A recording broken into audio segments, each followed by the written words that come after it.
গ্রেফতার করা হলো সাবেক প্রধান নির্বাচন কমিশনার কাজী হাবিবুল আওয়ালকে। রাজধানীর মগবাজার থেকে তাকে গ্রেফতার করে ডিএমপির গোয়েন্দা বিভাগ। তার কমিশনের অধীনে অনুষ্ঠিত হয় বিগত জাতীয় সংসদ নির্বাচন।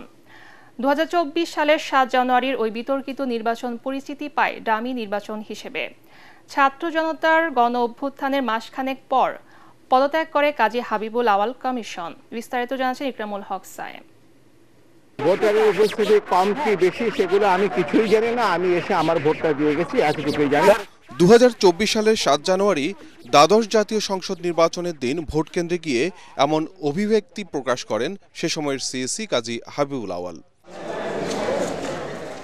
বিএনপি জামাত সহ বেশিরভাগ রাজনৈতিক দলের বয়কটে ওই নির্বাচনকে অংশগ্রহণমূলক দেখাতে নিজ দলের নেতাদের স্বতন্ত্র প্রার্থী হওয়ার নতুন তত্ত্ব উদ্ভাবন করে আওয়ামী লীগ। এজন্য ডামি নির্বাচন হিসেবেও ব্যাপকভাবে সমালোচিত হয় দ্বাদশ জাতীয় সংসদ নির্বাচন। কাজী হাবিবুল আওয়ালকে আমি ডামি ভোটের রূপকার বলা হলেও নির্বাচন নিয়ে নানা সময়ে অস্বস্তি আর অতৃপ্তির কথা উঠে আসে তার কণ্ঠে। 2014 সালের নির্বাচনে বিএনপি সহ অনেক দলই অংশগ্রহণ করেনি, ফলে সেই নির্বাচনও 2024 সালের অনুরূপ অন্তর্ভুক্তিমূলক তথা ইনক্লুসিভ ছিল না। দ্বাদশ সংসদ নির্বাচনে ভোটের হার নিয়ে বিতর্কের মধ্যে পড়েছিল হাবিবুল আওয়াল কমিশন। ভোটের দিন বেলা 3টা পর্যন্ত 27% ভোট পড়ার কথা বললেও 1 ঘন্টার ব্যবধানে ভোট পড়ার হার বাড়িয়ে 40% দেখায় কমিশন। অবশ্য ভোটের হার ঘোষণার সময় সিএসি কাজী হাবিবুল আওয়াল প্রথমে 28% ভোট পড়ার কথা বলে পরে তা সংশোধন করে 40%-এর কথা বলেন। নির্বাচন অবাধ, সুষ্ঠু, নিরপেক্ষ হবে, সেই সহযোগিতাটা আমাদের প্রয়োজন ছিল। সেই সহযোগিতা পেয়েছিলাম বলে এটাকে বলা হয় যে সমন্বিত প্রয়াসের মাধ্যমে নির্বাচনটা দলীয় সরকারের অধীনে অবাধ, সুষ্ঠু, নিরপেক্ষ হয়েছে। নির্বাচন নিয়ে বারবার রাজনৈতিক সমঝোতার কথা বললেও বরফ গলেনি তার আহ্বানে। শুরু থেকেই তার নেতৃত্বে নির্বাচন কমিশনকে প্রত্যাখ্যান করে বিএনপি জামাত। তবে 24-এর নির্বাচনে অংশ নিলে বিএনপি ভালো করতে বলে মনে করতেন তিনি। পুলিশের উপর আমাদের কমান্ড থাকবে, সরকারের উপর আমাদের কমান্ড থাকবে, আমরা সরকারের সাহায্য চাইব, সরকারের সহায়তা চাইব। তার মেয়াদে ভোট ডাকাতির অভিযোগে গাইবান্ধায় সংসদীয় উপনির্বাচন বাতিল নজির তৈরি হলেও আরপিও সংশোধন করে কমিশনের ক্ষমতা খর্বের অভিযোগ উঠে আওয়াল কমিশনের বিরুদ্ধে। মানুষের জীবনটাও কিন্তু চ্যালেঞ্জ, নির্বাচনও একটা চ্যালেঞ্জ। সরকার যদি সহায়তা না করে তাহলে নির্বাচনের পরিণতি খুবই মন্দ হতে পারে। ছাত্র জনতার গণ অভ্যুত্থানের মাসখানেক পর মেয়াদের 2.5 বছরের মাথায় পদত্যাগ করে কাজী হাবিবুল আওয়াল কমিশন। আমি সহ মাননীয় কমিশনারগণ দেশের পরিবর্তিত বিরাজিত অবস্থায় পদত্যাগ করতে মনস্থির করেছি। বুধবার রাজধানীর মগবাজার থেকে ঢাকা মহানগর পুলিশ ডিএমপির গোয়েন্দা বিভাগ গ্রেপ্তার করে সাবেক সিএসি হাবিবুল আওয়ালকে। মামলার অভিযোগে যেটা উল্লেখ আছে যে 2024 সালের নির্বাচনে তিনি সকল দল অর্থাৎ বিএনপি সহ অন্যান্য দলের নির্বাচনে অংশগ্রহণ না করা এবং সেক্ষেত্রে সুষ্ঠু পরিবেশ নিশ্চিত করতে না পারায় এবং শুধুমাত্র আওয়ামী লীগ এবং আওয়ামী লীগ সমর্থিত যে ডামি ক্যান্ডিডেট এবং জাতীয় পার্টি এদের দিয়ে নির্বাচন করা, এমনকি নির্বাচনের দিনে ভোটের পরিসংখ্যান নিয়ে দ্বিচারিতা করা অর্থাৎ ভোটের পরিসংখ্যানগত যে বিশ্লেষণ সেটাই পরবর্তীতে মিথ্যা বানোয়ার তথ্য দেওয়া এবং তৎপরবর্তী যেটা যে সাংবিধানিক পথে থেকে সংবিধান লঙ্ঘন করে এবং আচরণবিধি লঙ্ঘন করে যে ভোটার যারা নির্বাচনে জয়ী হয়েছে মর্মে গেজেট প্রকাশ করা, এই ধরনের একটি ঘটনাকে কেন্দ্র করে তার বিরুদ্ধে মামলা হয়। প্রহসনে নির্বাচন করার অভিযোগ এনে সাবেক 3 সিএসি সহ 24 জনের বিরুদ্ধে গত রোববার রাজধানীর শেরেবাংলা নগর থানায় মামলা করে। মব জাস্টিসের নামে বিশৃঙ্খলাকারীদের কঠোর হাতে দমন করে দেশে আইনের শাসন প্রতিষ্ঠায় অন্তর্বর্তী সরকারের প্রতি আহ্বান জানিয়েছেন বিএনপি চেয়ারপারসনের উপদেষ্টা জয়নুল আবদিন ফারুক। জাতীয় প্রেস ক্লাবের সামনে প্রতিবাদ সমাবেশে তিনি বলেন, বিএনপি মবের বিপক্ষে, আইন নিজের হাতে তুলে নেয়ার অধিকার কারো নেই। এদিকে নয়াপল্টন কেন্দ্রীয় কার্যালয়ে জুলাই অভ্যুত্থানে আহত কয়েকজনকে চিকিৎসা সহায়তা প্রদান করতে গিয়ে বিএনপির সিনিয়র যুগ্ম মহাসচিব রুহুল কবির রিজভী বলেন, জাতীয় নির্বাচনের আগে স্থানীয় ভোট আয়োজনের কোনো সুযোগ নেই। বিডিআর বিদ্রোহের নামে 57 জন সেনা কর্মকর্তা হত্যার সাথে জড়িত শেখ হাসিনা ও তার সহযোগীদের বিচার নিশ্চিত করার দাবি জানান তিনি। এ সময় রিজভী আহমেদ আইন শৃঙ্খলা পরিস্থিতি নিয়ন্ত্রণে অন্তর্বর্তী সরকারকে আরও তৎপর হওয়ার আহ্বান জানান। যারা আমার নেত্রী বেগম খালেদা জিয়াকে ইশরাকের নির্বাচনী প্রচারণার সময় কারণ বাজারে মেরে ফেলার জন্য ষড়যন্ত্র করছিল, তারা কারা?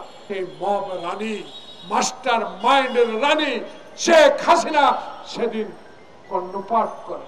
সরকার আইন শৃঙ্খলা দেখবে, কোন পার্টির রং দেখবে না, কে ক্ষমতাশালী ব্যক্তি, কে ক্ষমতাশালী নয়, কে ধনী, কে নির্ধন, এটা বিবেচনা করবে না। করবে কে অপরাধ করছে, সেই অপরাধীকে চিহ্নিত করে তাকে আইনের আওতায় বিচার করবে। এই অন্তর্বর্তীকালীন সরকারের সময় মানুষ এই আইনের শাসনটুকু প্রত্যাশা করে। কোনো ব্যক্তি 10 বছরের বেশি প্রধানমন্ত্রী থাকতে পারবেন না শর্ত সাপেক্ষে এমন প্রস্তাবে বিএনপি রাজি বলে জানিয়েছেন দলের স্থায়ী কমিটির সদস্য সালাউদ্দিন আহমেদ। দলটির শর্ত হচ্ছে সাংবিধানিক কাউন্সিল এনসিসি বা এমন কোনো কমিটির মাধ্যমে নির্বাহী বিভাগের ক্ষমতা হ্রাস করা যাবে না। ঐক্যমত্য কমিশনের সাথে বৈঠক শেষে তিনি সাংবাদিকদের দলের এই সিদ্ধান্তের কথা জানান। এদিকে জাতীয় নাগরিক পার্টির সদস্য সচিব আক্তার হোসেন বৈঠক শেষে জানান, সাংবিধানিক ও সংবিধিবদ্ধ প্রতিষ্ঠানে নিয়োগে কমিটি গঠন জনগণের চাওয়া অনুযায়ী প্রস্তাব করা হয়েছে। কয়েকটি দল পুরনো ধ্যান ধারণা নিয়ে দেশ পরিচালনা করতে চান অভিযোগ করে তিনি জাতীয় স্বার্থের সব দলকে ঐক্যমত্যে আসার আহ্বান জানান। ফরেন সার্ভিস একাডেমিতে দিনব্যাপী বৈঠকে শেষে জাতীয় ঐক্যমত্য কমিশনের সহ সভাপতি আলী রিয়াজ বলেন, সাংবিধানিক কাউন্সিল এনসিসি নিয়ে এখনো কোনো ঐক্যমত্যে আসা যায়নি। এনসিসির নাম বদলানো হয়েছে, নতুন নাম সাংবিধানিক ও সংবিধিবদ্ধ প্রতিষ্ঠানের নিয়োগ কমিটি। এতে আরও কিছু পরিবর্তন আনা হয়েছে। আলী রিয়াজ জানান, প্রধানমন্ত্রীর মেয়াদ নিয়ে এখনো সিদ্ধান্তে আসা যায়নি, তবে সংবিধানের 5টি নতুন মূলনীতি নিয়ে অধিকাংশ দল একমত। ভীষণ এসি নিয়ে এলো মানিব্যাগ গ্যারান্টি অফার।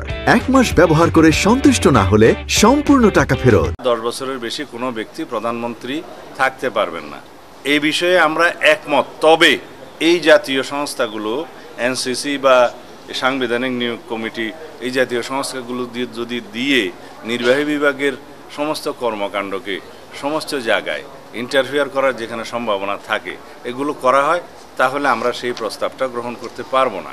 বিদ্যমান সংবিধানের রাষ্ট্র পরিচালনার ক্ষেত্রে যে 4 মূলনীতি, সেটা অব্যাহত বা অটুট রাখার বিষয়ে কয়েকটি দল মতামত দিয়েছে, সে বিষয়ে কয়েকটি দলের ভিন্ন মত আছে।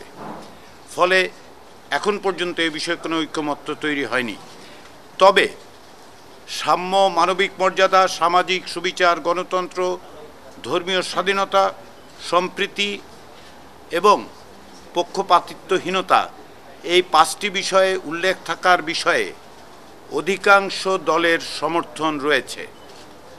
তবে ঐক্যমত্য কমিশন এ বিষয়ে আরও সুনির্দিষ্ট প্রস্তাব আগামী সপ্তাহে পেশ করবে। নৈতিক প্রশ্ন ওঠায় শেখ হাসিনার পক্ষে রাষ্ট্র নিয়োজিত আইনজীবী আমিনুল গনি টিটুকে সরিয়ে দিয়েছেন আন্তর্জাতিক অপরাধ ট্রাইব্যুনাল। তার পরিবর্তে মামলা লড়বেন আইনজীবী আমির হোসেন। বিচারপতি গোলাম মর্তুজা মজুমদারের নেতৃত্বাধীন আন্তর্জাতিক অপরাধ ট্রাইব্যুনাল 1 এই আদেশ দেন। এদিকে শেখ হাসিনার বিরুদ্ধে আদালত অবমাননার মামলার শুনানির জন্য 2রা জুলাই পরবর্তী দিন ঠিক করেছেন ট্রাইব্যুনাল। মিজান শাহজাহানের রিপোর্ট। আন্তর্জাতিক অপরাধ ট্রাইব্যুনালে আসামির অনুপস্থিতিতে মামলা পরিচালনার জন্য বিবাদী পক্ষে রাষ্ট্রের পক্ষ থেকে আইনজীবী নিয়োগ দেওয়ার রেওয়াজ নেই। তবে বিচারের স্বচ্ছতার স্বার্থে পলাতক শেখ হাসিনার পক্ষে আমিনুল গনি টিটুকে নিয়োগ দেয় রাষ্ট্র। নিয়োগ দেওয়ার পরই বিতর্ক শুরু হয় এই সিনিয়র আইনজীবীকে ঘিরে। 5 আগস্ট শেখ হাসিনার ফাঁসি দাবি করে ফেসবুকে পোস্ট দেন টিটু। এ অবস্থায় শেখ হাসিনার পক্ষে তিনি কিভাবে আইনি লড়াই অবতীর্ণ হবেন এমন সমালোচনা চলতে থাকে সামাজিক যোগাযোগ মাধ্যমে। অবশেষে তাকে সরিয়ে দিয়ে বিষয়টি নিষ্পত্তি করলেন ট্রাইব্যুনাল। ওটি আমার রাজনৈতিক দৃষ্টিভঙ্গি ছিল, আর এটা পেশাগত। আমি আমার দিক থেকে আসলে কনফ্লিক্ট অফ ইন্টারেস্ট দেখি না। আর সবচেয়ে বড় ব্যাপার হচ্ছে এই জিনিসটা প্রমাণ করবার একটা সুযোগ আমার ছিল। আজকে হিয়ারিংটা হলো, এটা প্রমাণ করবার সুযোগ ছিল যে আমি আইনজীবী হিসেবে কতটা ক্লায়েন্টের স্বার্থ সংরক্ষণ করি। সবকিছু বিবেচনা করলে আমার প্রত্যাহার করা ছাড়া আর কোনো বিকল্প ছিল না। কিছুটা ফোন আলাপে আদালত অবমাননার অভিযোগে শেখ হাসিনা ও গাইবান্ধার নিষিদ্ধ ছাত্রলীগ নেতা শাকিল আলম বুলবুলের বিরুদ্ধে মামলা হয়। এই মামলায় আসামিদের ট্রাইব্যুনালে হাজির হতে নির্দেশ দিয়ে পত্রিকায় বিজ্ঞপ্তি দেওয়া হয়, কিন্তু আসামিরা হাজির হননি। এমিকাস কিউরি AY মশিউজ্জামানের আবেদন মঞ্জুর করে এ মামলার পরবর্তী শুনানির জন্য 2 জুলাই দিন ঠিক করেন আদালত। অ্যাডভোকেট জনাব আমির হোসেনকে এই মামলায় নতুন করে স্টেট ডিফেন্স হিসেবে এঙ্গেজ করেছে এবং এই মামলায় পরবর্তী প্রসিকিউশন এবং স্টেট ডিফেন্স এবং অ্যামিকাস কিউরি 3 জনের পক্ষ থেকেই পরবর্তী শুনানি 2 জুলাই 2025।